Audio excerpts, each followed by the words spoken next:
All right, it looks like I'm live. I'm gonna stay on for a little bit. I'm gonna tweet this out to other people real quick. Just let everybody know what's going down first. If you guys can be patient with me.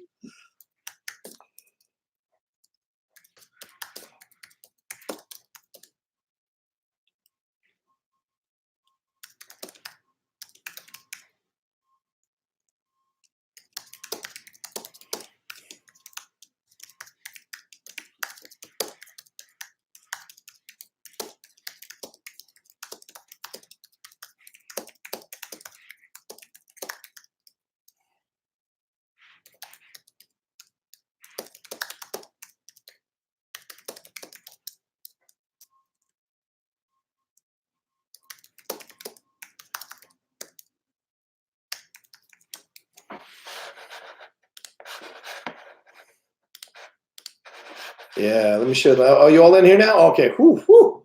All right. I thought I lost you all. Thank God. All right. Got a 99. All right. Cool. Good. Thank you. Good to see you all back in here. I wanted to tweet the new link out, but I'm not going to. I'm not going to touch a damn thing now, and I'll just do my best here. To anybody who donated before, I apologize. I didn't get a chance to read your stuff, but maybe if I go back into my YouTube, I can go back into that chat and read your thoughts. Let's take a look here. Let's take a look. Let's go back. Here we go. Let's see if I can go into that chat. I just want to give everybody some love here. Let's see my channel. Go to the videos. Here we go. Do I see the chat? Okay. Good morning, everybody, and welcome to another. You don't want to hear me. All right, so give some love. Let's see here. MuseTac _review says no love for Robert Willem. Obviously, a shout out to the Lighthouse. Upset that the Lighthouse didn't get nominated in the acting categories. He also donated and said, also, where was Dolomite Uncut Gems? We're definitely going to get to Uncut Gems. And then Ben Rayner said 11 nominations for Joker. Wow, tying the Return of the King. Yeah, pretty incredible stuff there. All right, let's get back to things. Thank you so much for everybody who is dealing with the technical difficulties of this stuff. I apologize. I'm still learning this thing, you know, and step by step. But trust me, it's going to be a lot cleaner, a lot smoother as we go along. Certainly this week is going to be a lot cleaner and smoother as I do this kind of stuff.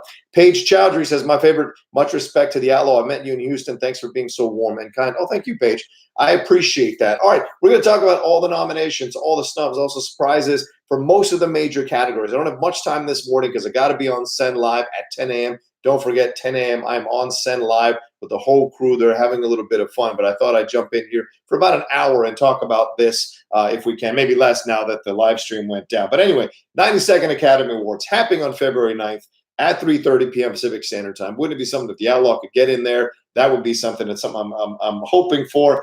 John Cho and Issa Rae did these announcements, and let's break this stuff down. All right, first up, I mean, we have to talk about this first, and that is the Best Picture nominations. Those are Ford versus Ferrari, The Irishman, Jojo Rabbit, Joker, Little Women, Marriage Story, 1917, Once Upon a Time in Hollywood, and Parasite. Wow. I know a lot of people were wondering if Parasite was going to be in this list of nominees. Well, it is. Parasite is right there in there. Jojo Rabbit, I think a lot of people were hoping Jojo Rabbit get nominated.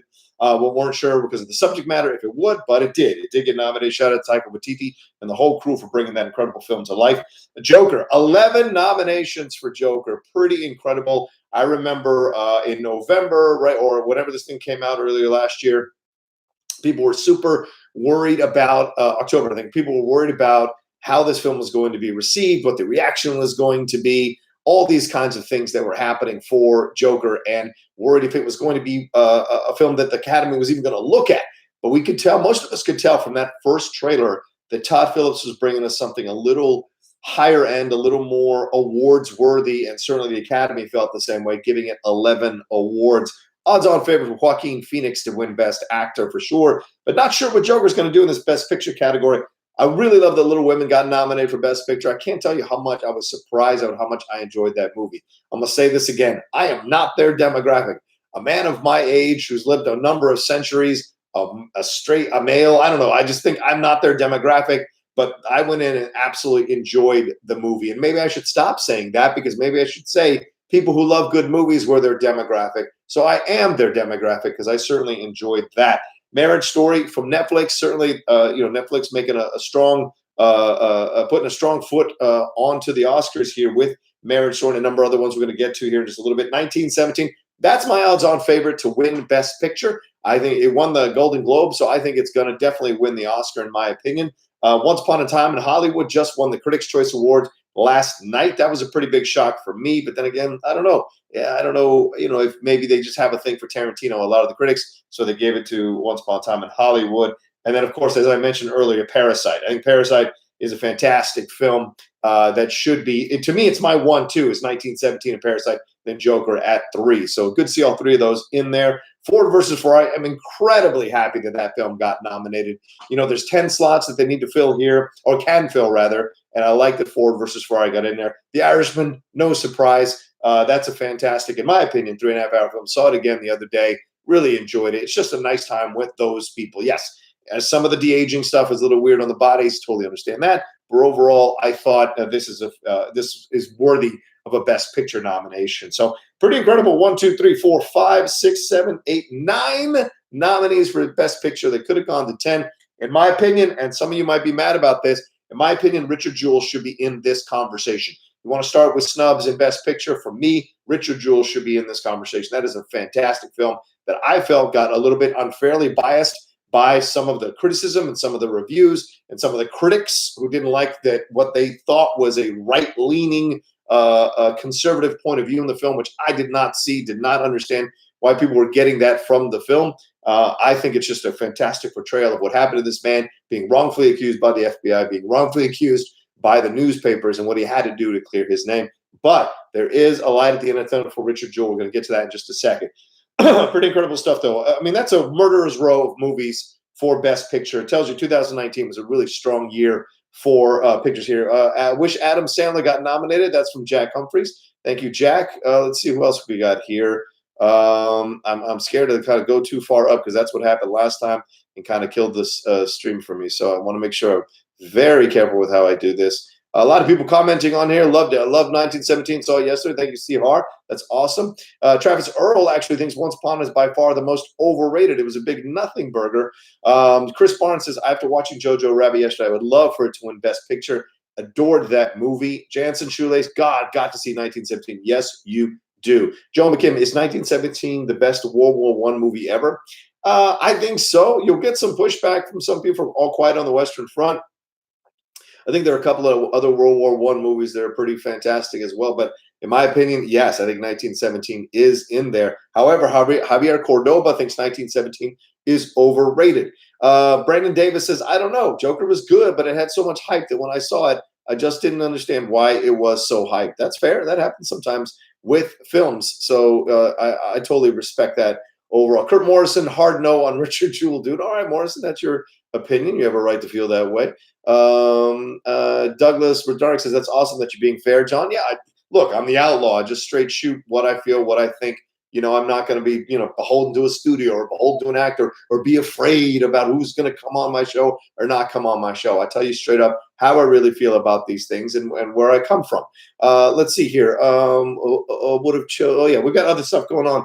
Hiroka, first time watching live. Thank you, Salma Ishak. Welcome to this. Javier Cordoba coming in again saying the Irishman did not deserve to be there. Oh, yes, it does. Yes, it does. I think you're way wrong on that one. Paths of Glory, Hugo Panay. Great suggestion, Hugo Panay. That is a fantastic film for Stanley Kubrick with Kirk Douglas. Paths of Glory. You should definitely pick that up if you haven't picked it up yet or seen it yet on the Criterion Collection. Now, let's move on to directing. Irishman was nominated. Martin Scorsese nominated for The Irishman. Todd Phillips for The Joker. Sam Mendes for 1917. Quentin Tarantino for Once Upon a Time in Hollywood, and Bong Joon-ho for Parasite. So again, Parasite making inroads here for directing. Now, the big thing here is, of course, there were no female nominees. A lot of people felt that Greta Gerwig should have been nominated. I am one of those people.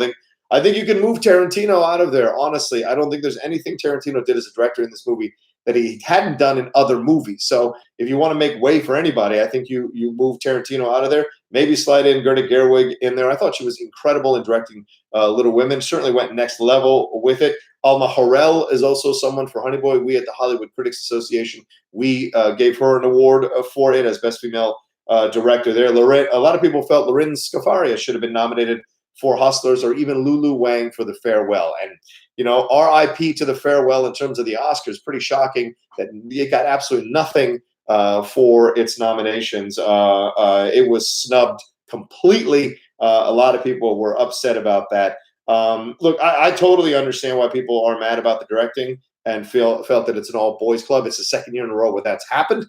Sometimes it's just the movies that come out and the nominee and the people that nominate them, they just have a proclivity to go towards these films.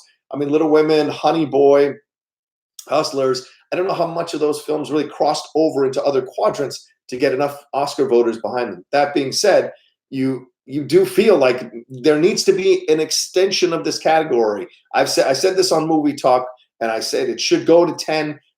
Doesn't mean you have to nominate 10, but I think you have to open the door to get more people onto it. Yeah, there's this. Wiley Todd wants to know the Streamlabs. Yes, there's a Streamlabs address. Unfortunately, because I had to jump into this new stream, I didn't get a chance to put it in the description when I was building the new stream on the fly. So, Jake, if you want to go into the older descriptions and maybe pull that out, I think it's streamlabs.com/John Rocha, something like that, /tip. That would be great. So I'd appreciate that. All right, little super chat here. Phillips over Gerwig is one of the worst snubs in a while. I don't know if I would agree with that. I don't think you take Todd Phillips out of this category at all. He directed a masterful film in The Joker. Look, you may not like the subject matter or the themes in The Joker, but you can't deny its direction. I think it's incredible, especially that there's a number of scenes, but certainly that scene in the bathroom where he's dancing and doing what he's doing and doing this kind of jazz.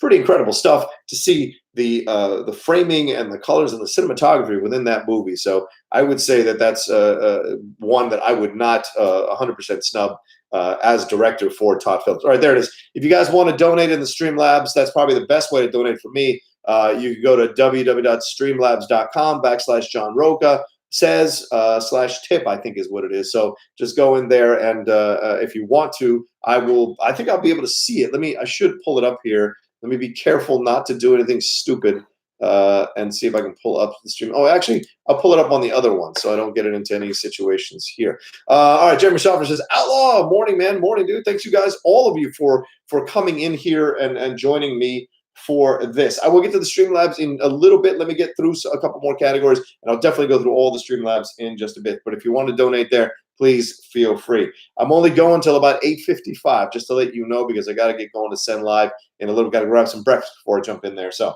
all right, actress in a leading role. Let's do this. Cynthia Erivo for Harriet. Really a surprise how much Harriet has kind of grabbed the voters' attention. Certainly, the box office was pretty good for Harriet for what it was, a smaller film, smaller budget, to see what it was doing. Pretty incredible. And I say smaller in terms of comparisons to the other bigger budget movies that are happening now in Hollywood. Scarlett Johansson for Marriage Story, Saoirse Ronan for Little Women, Charlize Theron for Bombshell, Renee Zellweger for Judy. All right, Cynthia Erivo, fantastic. Like I said, Scarlett Johansson, I thought she was good in Marriage Story, but honestly, I think you could have moved her out for Awkwafina, in my opinion. I think Scarlett delivers the better performance that she got nominated for Best Supporting Actress in Jojo Rabbit than she did in Marriage Story. But this is the first time she's been nominated for an Oscar, and she got nominated twice in the same year. Pretty incredible stuff. Hard to see her winning here with Renee Zellweger's Judy, which I saw again the other night, or for the first time the other night.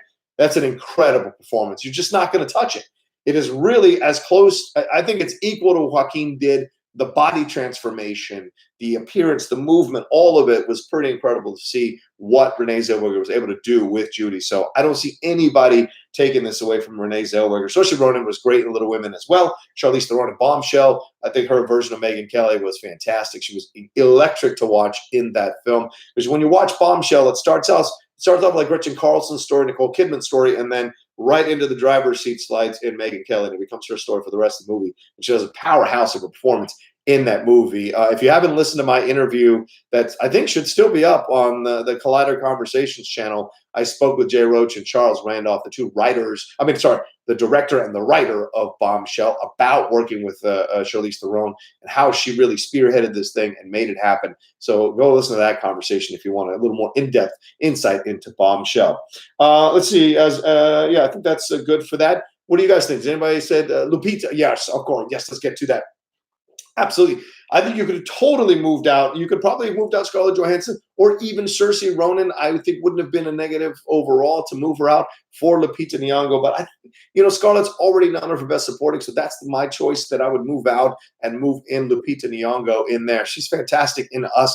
I think that's where sometimes the horror film genre gets a bit bitten by the voters at the Oscars and the Academies. They don't really see it as on the same level as drama or comedy. I'm not saying it's right. I'm saying that that's possibly what's going on here, which is why some of those performances don't get recognized as powerfully as other performances. Lupita Nyong'o's Us, that performance is going to stay in people's minds for the rest of their lives. She is the standout actress of that entire film, and everyone is acting their brains off in that film. So it's a shame that Lupita was not nominated for it. Let's see. Dory DeHobbit wants to know if a fan for movie fights. Oh, great. Thanks, Dory. Dory, when did you join YouTube? Well, I actually joined YouTube 7 years ago, but I didn't even touch the channel because I was so busy doing so many things at the time and didn't see it as I didn't have much of a following at all. And it wasn't until like this whole situation happened that I really rededicated myself to my YouTube. And I can't tell you how much I've been enjoying this experience. I'm still learning on the fly.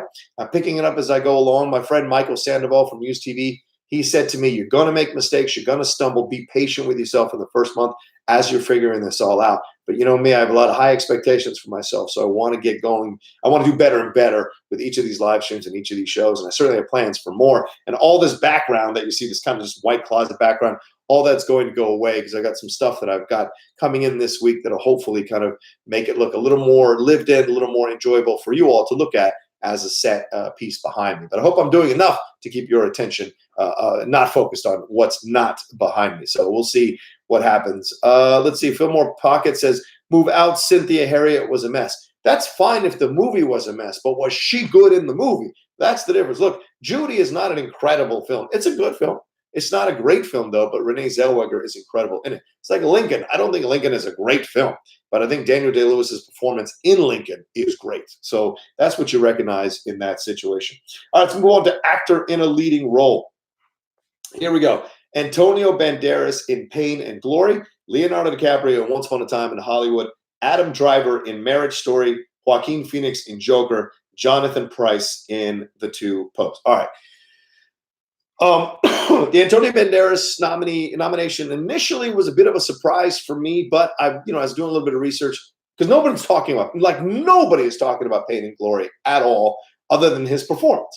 I know it's a Pedro Almodovar film, but no one's talking about Pedro for Best Director. No one's nominating this for Best Picture, but his performance has really kind of popped up every once in a while during this awards season as a nominee. So to see Banderas land the nomination here, it was not necessarily unexpected, but I think there are a couple other actors that I felt should have been here in this situation. Leonardo DiCaprio, no surprise here. He's incredible Once Upon a Time in Hollywood, along with Brad Pitt. They both are just a fantastic duo in that film. I mean, that scene with the little girl is just all of it. And then him breaking down in the trailer and then later coming back and nailing the scene and having that moment is pretty incredible stuff. Adam Driver in Marriage Story. I do think Adam Driver was the stronger role between his role and Scarlett Johansson's role in Marriage Story. I just think he had a little more to do with Scarlett than Scarlett Johansson did. Nothing against what Scarlett does in that movie. It's pretty incredible. Her performance obviously got Oscar nominated, but I think Adam Driver deserves his nomination here. That fight scene alone, both of them were incredible in that scene.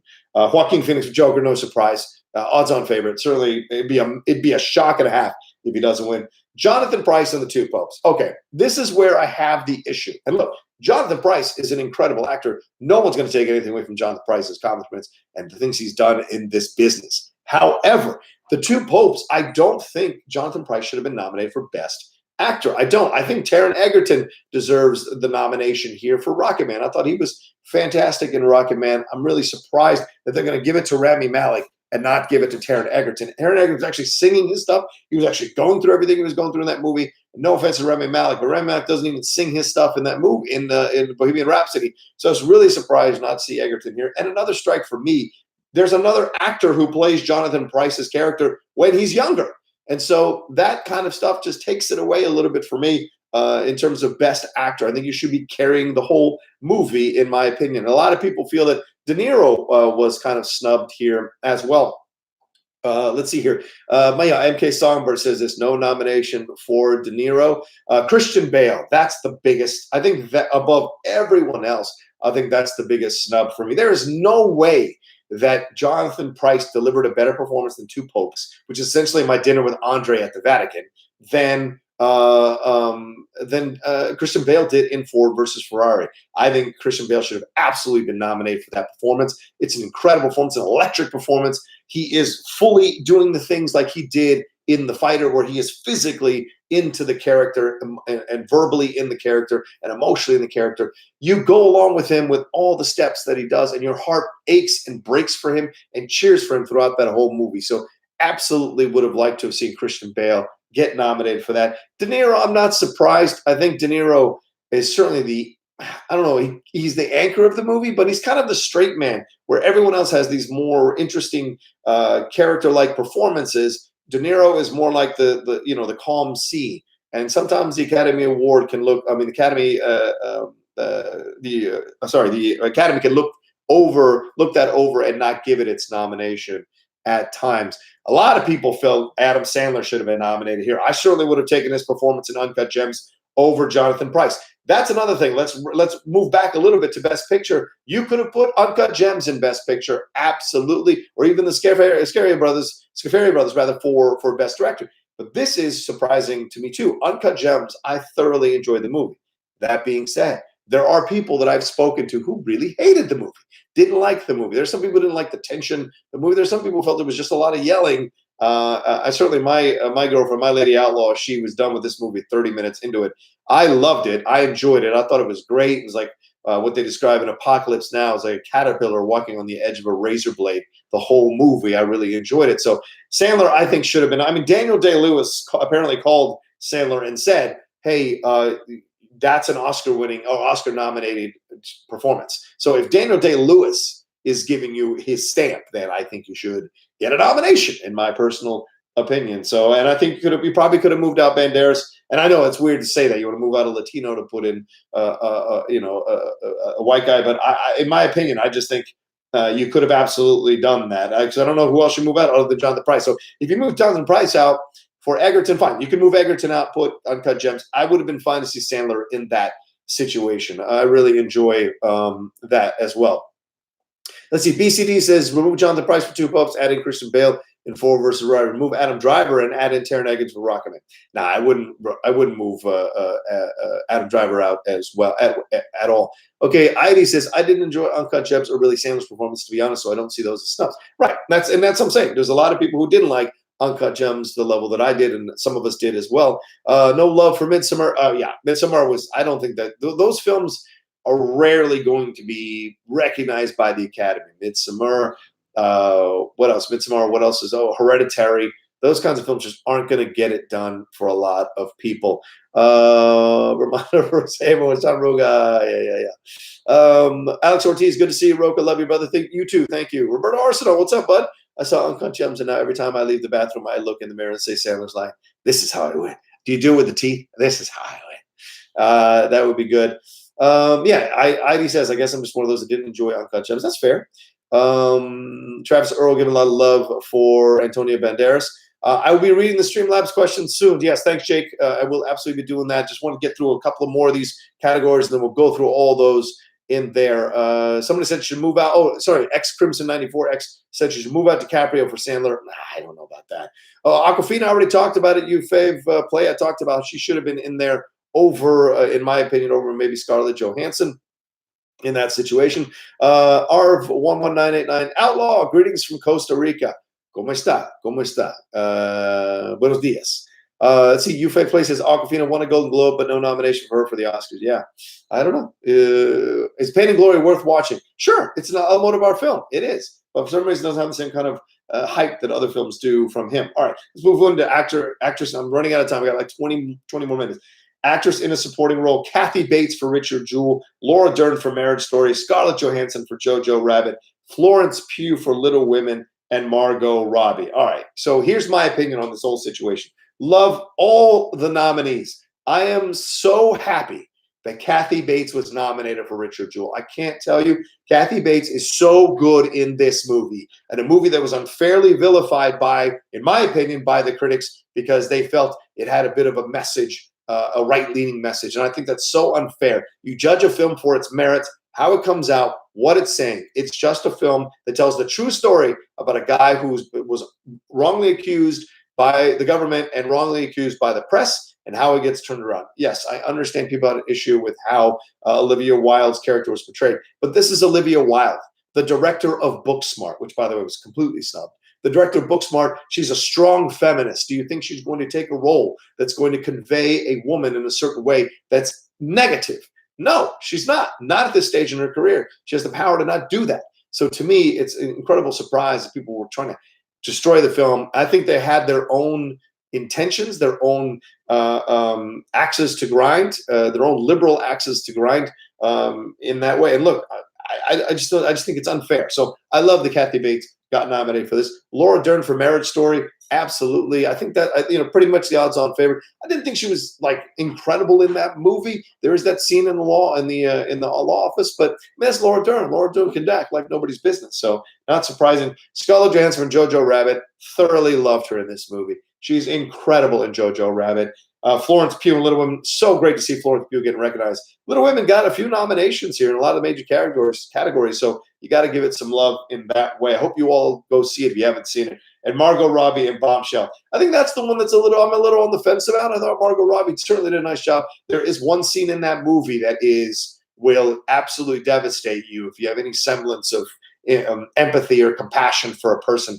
That scene with her and Roger Ailes in that movie, and if you've seen it, you know what I'm talking about. That's a masterful acting performance by her in that way. I think you could have absolutely slid in either Caitlin Dever or Beanie Feldstein into actress in a supporting role into this slot for either Margot Robbie or I think for Margot Robbie, in my opinion, you probably could have slid them in. But in my opinion, when you look at this situation, it seems to be like Laura Dern is the one that everyone keeps giving awards to, so she may win this thing. But remember, actress in a supporting role sometimes at the Oscars can be a surprise. So maybe we'll see Scarlett Johansson win this thing, or even in a massive upset, Florence Pugh. Not because she doesn't deserve it, but because there isn't a lot of hype around Florence Pugh's winning this thing. So pretty surprised. It would be a big surprise if she won this thing. Anybody else have any issues about this? Let's see. Chris Lemche hoping Pugh wins this. There you go. Oh, right. Shuzhen Zhao. I hope I'm saying that right.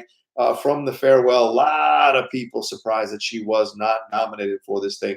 A lot of people enjoyed that movie. She probably should have been nominated. So you ask yourself, and this is what I'm talking about. And this is what we all have to start kind of looking at. I think we have to expand the categories.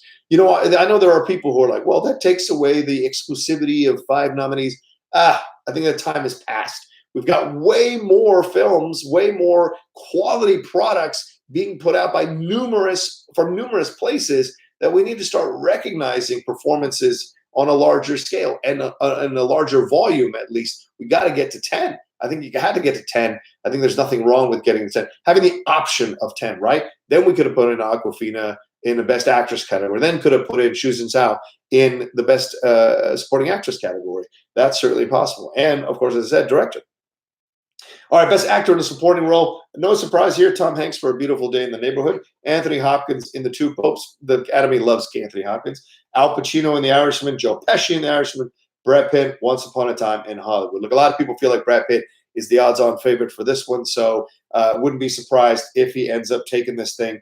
Once Upon a Time in Hollywood seems to be the one that people are looking at. I'm seeing Brad Pitt in Once Upon a Time in Hollywood seems to be what people are looking at. But don't be surprised if either Al Pacino or Joe Pesci slides in and takes this thing, or even Anthony Hopkins or Tom Hanks. I mean, this category feels like it's pretty predictable, but it could be incredibly unpredictable once the winner is announced. So I'm looking forward to see who else could be nominated. Anybody else? Joe Pesci deserves it, man. Yufei Play says that. I agree. You see, Idly says, book smart just yet again highlights that if you come out early in the year, it's really hard to be in Oscar contention. That's not true. Black Panther came out in February. It's not that hard. You just have to have a film that resonates. William Belford says, I would say that Olivia Wilde wants to portray women accurately, good or evil. Yes, exactly. And not offensively. She wants to portray them good or evil effectively. And that's what she did in the movie. Let's see. I would add the best NPC of the. Okay. Okay. I agree. Chris Lemche agrees with me. They should expand the categories. Let's see. MVR says I didn't like Al Pacino. Jeremy Schaffner says you're exactly right, Rocha. So much great content coming out lately. Expand the noms, so at least 7. Sure, you can do 7, 8. Travis Earl says I'm a Bruce Lee stan, so Hollywood rustled my jimmies. I totally understand that sentiment for that. Tom Hanks is the dark horse here. Yeah, isn't that weird? Tom Hanks, that's idly saying that. Idly rather saying that he is the dark horse. Probably. We'll see what happens. Andy Burnett says in a different year, this could be leading actor of the year. Totally agree for that. All right, let's move on to our next category. That's adapted screenplay. The Irishman, Steven Zaillian, Jojo Rabbit, Taika Waititi, Joker, Todd Phillips and Scott Silver, Little Women for Greta Gerwig, and The Two Popes, Anthony McCartan on that one. I don't know where I go with this one, to be honest with you. I like the nominations. I wonder if Todd Phillips wins this thing for Joker, or maybe this is where they give Greta Gerwig her Oscar for Little Women, because I like what she did. I like how she adapted it. I like that she did the time jump stuff. That was pretty incredible. That being said, don't count out Anthony McCartan, because when you watch The Two Popes, it is a fantastic actor's piece. 2 master actors having great conversations all through the film against the backdrop of the Vatican. Pretty incredible stuff. So don't be surprised if the Academy and the writers and the screenwriters really go for that film in a bit of an upset. All right, original screenplay. So great to see Knives Out from Rian Johnson nominated here. Marriage Story, Noah Baumbach, 1917, Sam Mendes and Christy Wilson Cairns. Once Upon a Time in Hollywood, Quentin Tarantino and Parasite. Bong Joon-ho and Jin Won-han. So great to see Parasite nominated here as well. Because a lot, yes, I know there are subtitles, but that's a screenplay as well. Action is also a screenplay in that way. Knives Out, Rian Johnson. So great to see you get nominated here. Maybe this Ryan takes the Oscar here. A lot of people really love that screenplay. A lot of people love that movie. I personally thought it wasn't going to get nominated for an Oscar, so I'm not surprised it didn't get nominated for Best Picture. But this could be where Ryan gets his Oscar. All right, I want to give this super chat right here. JB Bonifacio says, "What a snub! I'll take J-Lo's entrance in Hustlers against any 4-minute piece of cinema in 2019." Well, I respect that. I just, J-Lo has not always had the best movies, so I'm not surprised overall that she wasn't nominated for an Academy Award. Remember Mickey Rourke for The Wrestler? I will take that performance any day of the year from any performance that year, including Sean Penn's performance, but they gave it to Sean Penn. Now, he was nominated. I think they couldn't not nominate him, but they weren't going to give him the Oscar. And I think the same thing here with J-Lo. I think they looked at J-Lo and they're like, yeah, that's fine. And I think in the end, they didn't want to nominate her, and they didn't. All right, cinematography. Let's finish here, and I'll jump into Streamlab questions. And if it's time, we'll jump back to another category. Cinematography, The Irishman, Rodrigo Prieto, fantastic stuff there. Joker, Lawrence Sher, The Lighthouse, Jaron Blaschke. So glad that The Lighthouse got nominated. That's an incredibly well shot, beautifully shot film in black and white. That shot, if you've seen it, that lightning shot when Robert Pattinson is having his fever dream with Willem Dafoe above him, fully naked, and what that's all about. Incredible shot. 1917, Roger Deakins, Once Upon a Time in Hollywood, Robert Richardson. Roger Deakins, I think, is the odds-on favorite to win this thing, man. If you haven't seen 1917, it's one of the best films out there, and the cinematography is a massive, massive reason why. And how they were able to make it look and feel like a one-shot film deserves all the credit in the world. So that's incredible stuff. Is there anyone else that you all thought should have been nominated for cinematography? Let's see here. 1917, I Blame Gravity 1 says 1917 cinematography, hands down, 0 question. Yeah, a lot of people think, oh, Glasgow is the best song of the year. Robert Walsh says absolutely snubbed. Yeah, I don't know if we're going to get to the best song. A lot of people thought Beyonce was snubbed as well for her song from The Lion King, but Lion King didn't really leave a lot of people that happy. Sure, it made a lot of money, but didn't leave a lot of people that happy, so I'm not surprised it didn't get nominated. Jake Robles says Lighthouse was my favorite film of the year. Freddie Shure says, shocker alert, The Farewell was not nominated for anything. Travis Earl, they should give Deakins the next several Oscars just for all the prior snubs. It's not bad. Brandon Davis said, wow, I thought Knives Out was genius and funny. I think a lot of people didn't want to like it because of their feeling towards Last Jedi. Just my opinion, not trying to start a war. Oh, interesting. I haven't heard that yet. I don't know if people would, I don't know if that would factor into voters. I really don't, but maybe. Sunny Naka says, Once Upon a Time Hollywood deserves it. Shot on film, and also Midsommar was snubbed. Yeah, maybe. That's absolutely possibility that Midsommar. The movie Waves had great cinematography. Look, Waves itself is not you. I just had a feeling those films that come out. Loose is another one. Those films that come out, they're a little smaller. It's really hard for the Academy to kind of like turn their attention towards them. That's why you have the Independent Spirit Awards. That's why you have these other award ceremonies to give those films some love. Certainly give some love. Certainly the Hollywood Critics Association did that as well with a number of films the other night at our award ceremony too. Shout out to them. Mike says, just listen to Wrath of Khan Cinephiles. It was awesome. Oh, thanks. Yeah, please go to the Cinephiles and listen to my Steve and I talk about stuff like that. Wrath of Khan was with Scott Mantz, who, of course, is a well-known Oscars lover. Let me get to the Streamlabs, and let me pull it up. Sorry, guys, I was really thrown off by everything that was happening with the stream initially. Let me sign in and take a look at some of these Streamlabs that were put in, and I'll read them off real quick. Let's see. Keep chatting in there, and I'll get back to you guys in just a second once it lets me in. All right, here we go. Where are we starting at? This is okay. So there've been some. Okay, cool. Let's see. Jake Iacobetta. Iacobetta. Oh, I'm sorry, Iacobetta. Got it. Is that right? Iacobetta. All right, Iacobetta. Got it.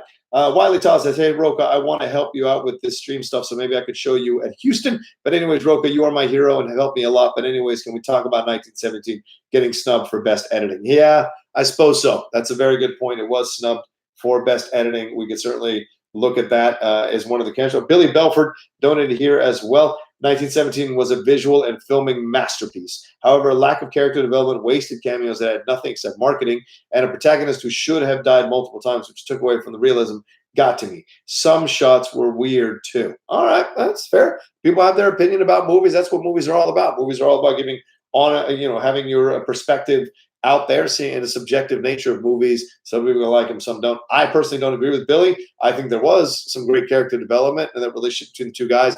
Certainly, I've been in the military, so maybe I had a bit of a insight into that, because it totally made sense to me. I've had friends like that in the military. I've had those stupid missions or stupid things to do that you have to do with somebody else, and you get into the weird shit that you get into in the military. So to me, it didn't need to do that. I think you put the cameos in there because I think a lot of people wanted to work with Sam Mendes. So why not? There's some great cameos from some great actors in that movie. And the protagonist should have died multiple times. Maybe. But, how can you kill the protagonist? Then you don't have a movie. You have a short film, and that's a different nomination. All right. I don't see any more going through here from the Streamlabs, so I'll jump back over to the next category. I've got about 10 minutes left to push in the situation here. Yeah, original score. Let's go to original score. Joker, Hildur Guanadottir. That's it. Hildur Guanadottir. For Joker, Little Women, Alexander Desplat, Marriage Story, Randy Newman, 1917, Thomas Newman, and Star Wars, The Rise of Skywalker, John Williams. All right, so let's have a conversation about this real quick. The score, I think, is between Joker and 1917, in my opinion. Little Women, though, is a fantastic score. Alexander Desplat is one of the best composers we have going today, and in my opinion, just below John Williams is one of the well, I don't want to say that. No, I don't want to say just below John Williams. What I want to say is one of the best modern composers, and I think he's the one that could take the mantle from John Williams going forward with his scores. I like Marriage Story. I like Randy Newman's score, but my opinion, I don't know why Star Wars: The Rise of Skywalker is in here, other than John Williams. Look, John Williams is obviously one of the best composers ever in the history of mankind, and everybody loves his scores. But how many of you are like humming anything from The Rise of Skywalker? And how many of you are like thinking of a track or a cue from Rise of Skywalker that you have in your head? And I think, in my opinion, and some of you might get upset about this, I think Uncut Gems should have been nominated for score. I think that score is one of the most essential parts of that movie to make it feel more than just some dude trying to bet on some things and win. The score kind of makes it more epic, kind of takes it from a grounded foundational plane into an ethereal plane as a film. So to me, in my opinion, I think it should have been in there on so many levels. All right, ID, just throwing some support your way. Outlaw, thank you. Really appreciate that. Yeah, Alan Silvestri is the big snub here, and I think you could have taken out the Marriage Story score or Rise of Skywalker for Alan Silvestri's score for Avengers Endgame. There are many people who hum that, and that score should have been nominated as well. I think a lot of people feel that way. Certainly, that was a big snub coming out of this whole thing. If you love what Silvestri has done with the MCU, with Marvel, because a lot of people in the beginning, I remember a lot of people complain about Marvel and the scores because the scores didn't really stand out, didn't seem like they were that different. But I think with Alan Silvestri, his scores do. His scores stay in your mind. You hum them, you can hear them, you can think about them, things of that nature. And I think that's a fantastic thing for them. Just looking at the chat real quick here. Yeah, Robert Wells agrees. I can't believe that Star Wars got the nod over Endgame. Just hearing the boy says, though, because it's a swan song more than likely. That's fine. That's fine. But John has won already. And John's been nominated numerous times already. So the swan song, I think most artists would probably tell you that if they've been nominated a few times and won at least once, they'd be happy kind of like stepping aside for the younger talent to get nominated, to get recognized, because, it really means a lot to someone's career. It can really boost their career as well. ZCM Zombie Custom Map says, I thought Endgame's score should have been nominated. Yeah, a lot of people do as well. Neactor, hey, John Rocha watching from Liverpool, one-handed league title. Come on, Klopp, we believe it. We got a long way to go. Don't say anything like that. We've got a long, long way to go still. Let's see. I forgot Endgame came out this year. LOL. Fill more pockets. Yeah, well, because it came out earlier this year. There's been a lot of great movies that have come out in the last 3 months that have kind of like gotten in the way. Let's see. Kyle McCaskill says John Williams should have got an Oscar for the prequels. That's fair. Haskell 420 says, I love Silvestri's score for Captain America, First Avengers score. Let's see. Beyonce got snubbed for best song. Oscar should be for the deserved man, not for formalities and sentiments. That's you, Faith Play, saying that. Do we want to move on to the song? Do we already do the song yet? Where's the song? Did I skip over it? All right, here's the song. Real quick, some of you are commenting. I can't let you throw yourself away from Toy Story 4. I'm Gonna Love Me Again from Rocket Man. I'm Standing With You, Breakthrough, Into the Unknown, Frozen 2, and Stand Up from Harriet. All right, so here's what I'll tell you. All those songs, yeah, okay, fine. None of them really stand out and grab you. There's no Coco. There's no Greatest Showman. There's no something that goes. I know Beyonce. A lot of people feel like Beyonce's song from The Lion King got snubbed. I said earlier, I don't think a lot of people have a good feeling about Lion King, so I wasn't surprised that it got snubbed. But the big snub for a lot of people is Glasgow from Wild Rose.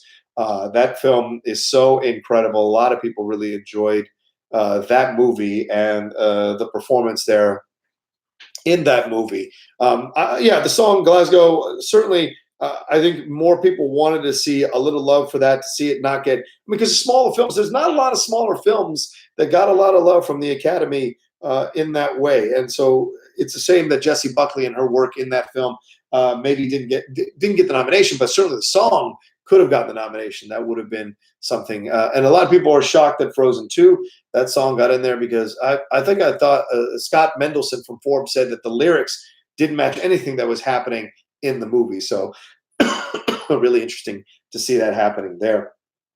All right, can we get to animated feature film? How to Train Your Dragon, The Hidden World, I Lost My Body, Klaus, Missing Link, Toy Story 4.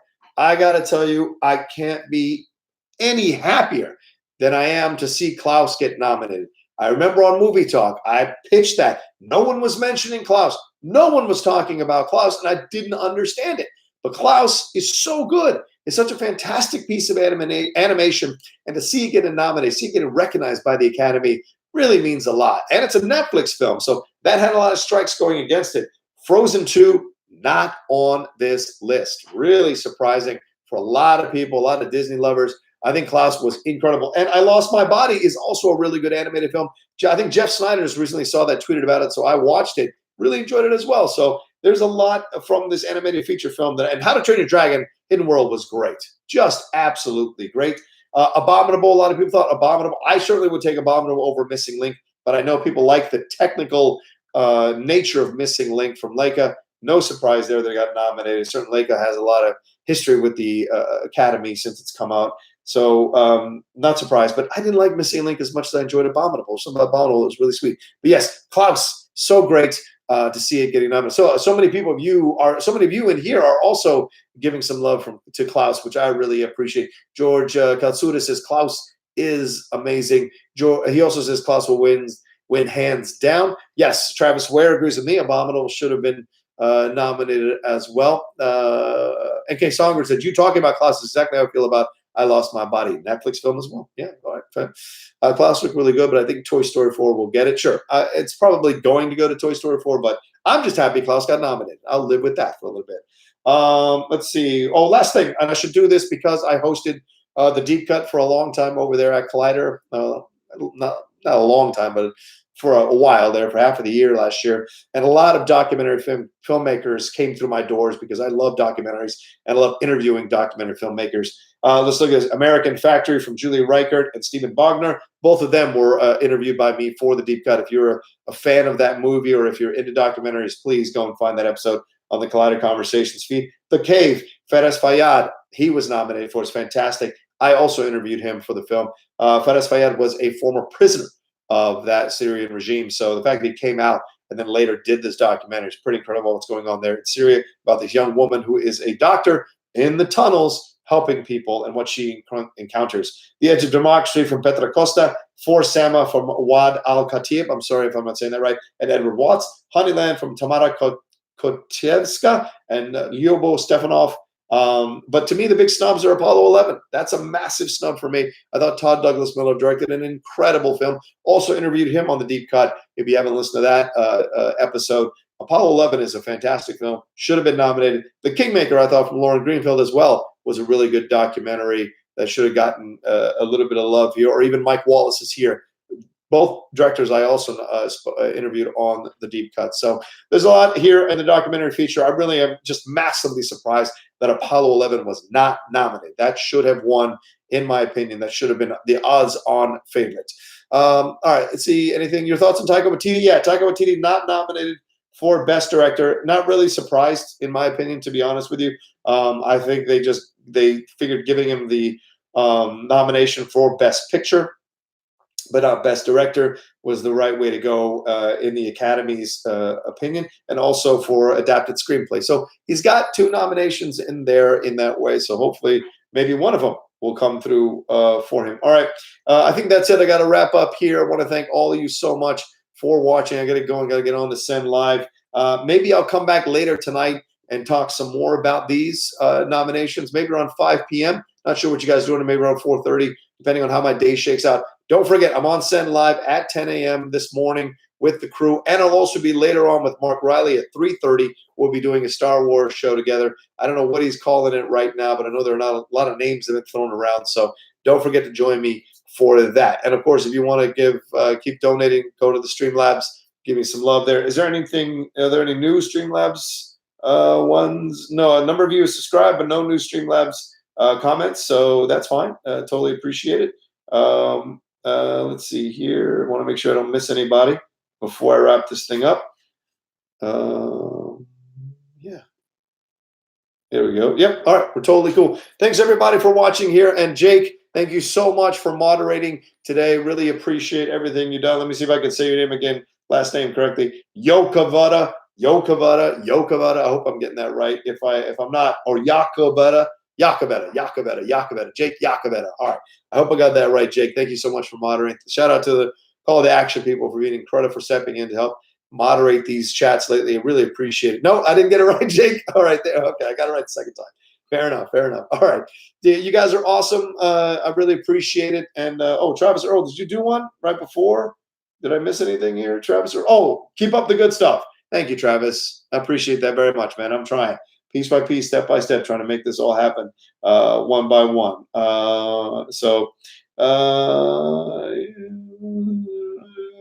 Yeah, okay, cool. Good to go. All right, got to wrap up. Love you all so much. Thanks for tuning in to me. Like I said, remember, Send Live and Star Wars later with Mark Riley and his streaming YouTube channel, and we'll talk to you next time. And I'll let you know if I'm going to do another live stream tonight, talk about all this. And people are talking about a Morbius trailer. We'll see if that actually dropped. I will take a look at it. Maybe I'll do a quick trailer reaction, like 5 to 7 minute video about it later on today. All right, love you all, Outlaw Nation. Have yourselves a great day, and we'll talk to you soon. Take care.